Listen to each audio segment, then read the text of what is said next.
आइए देखते हैं श्री कृष्ण के सिक्के की यह सुंदर कहानी। एक साधु जो श्री कृष्ण के भक्त हैं और कृष्ण जी ने उन्हें महत्वपूर्ण शिक्षाएं दी।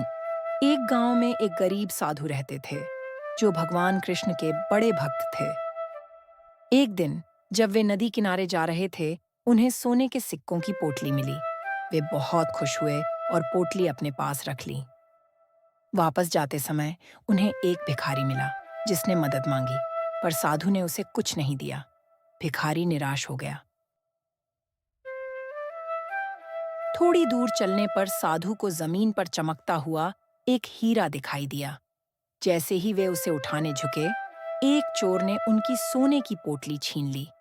दरअसल वह हीरा सिर्फ एक कांच का टुकड़ा था जिसे चोर ने साधु को फंसाने के लिए वहां रखा था।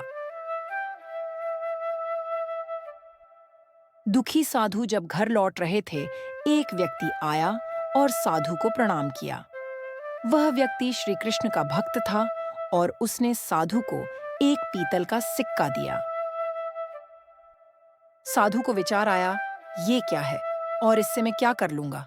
मुझे नहीं लगता ये सिक्का मेरे कोई काम आएगा। तब घर जाते समय साधु को रास्ते में एक मछुआरा मिला और मछुआरे के जाल में 2 मछलियां फंसी हुई थीं।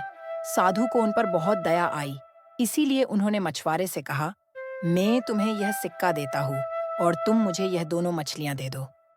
अगली सुबह साधु नदी किनारे गए और मछलियों के बर्तन को नदी में उड़ेल दिया, जिससे मछलियों को आजादी का नया जीवन मिला। अचानक साधु ने हैरानी से देखा कि मछलियां जादुई रूप से असली हीरों में बदल गईं। साधु हीरे उठाने के लिए नदी के अंदर गए। भगवान कृष्ण साक्षात साधु के सामने प्रकट हुए। साधु ने पूछा, यह सब क्या हो रहा है?